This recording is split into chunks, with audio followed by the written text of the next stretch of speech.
मला तुम्हाला एक गोष्ट सांगायची आहे. ते मी पुण्याला जाणार आहे. पण तुम्ही कोणीच मला सोडायला नाही यायचं. इतकेच आता सांगून जाना, येशील का तू पुन्हा?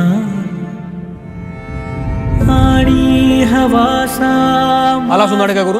तिघांना चांगलाच दम भरलाय की इंग्लिश जमान्याची गरज आहे. काकात नुसतं इंग्लिश शिकून फायदा नाही, बोलता पण आलं पाहिजे. तू पाहुणी कोण ग? अगो ही जाई. मन नाही ग माझं माझ्यात, मन राहील सार तुझ्यात. मन पाही पाही पाही तुझीच वाट.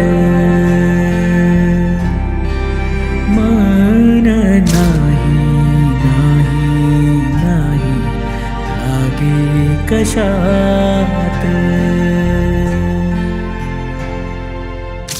इंग्रजीला घाबरायचं नाही रे. इंग्रजीतली वाक्य आहेत ना, ती फक्त नीट तयार करता आली पाहिजे. तो बघ किंगफिशर. अगं तो तर कंड्या पक्षी आहे. किंगफिशर तर आमच्याकडे बियरला बोलतात. मन हे माझे न बोले कुणाशी, काहे असे वागते. समजावले मी कितीदा तरीही मन हे कुठे ऐकते. तू सांग ना माझ्या मनास, तू बोल ना मनाशी आज. मन राही राही राही माझं तुझ्यात. मन ज्या त्या इंग्लिशमुळे ना वाट लावलीस तू आमच्या सुट्ट्यांची. अरे कृष्णा, ए तू गप्पा जा. अरे तू मुंबईला गेला असता तर चालला असता.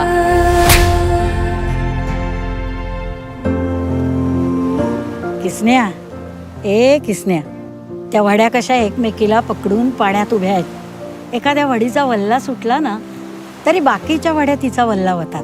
मैत्रीचा पण असाच असता रे बाबा. एकमेकाला पकडून ना मैत्री जास्त घट्ट होत जाते. जाशी निघून जरी तू इथून, मन हे तुझे थांबले.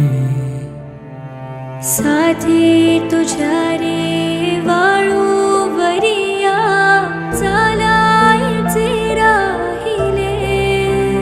मन होई सागराची लाट. मन किनारा शोधे तुझ्यात. आता कुठं मैत्री कळायला लागली होती आणि तू चाललीस. हा एप्रिल मे इतका छोटा काय ग?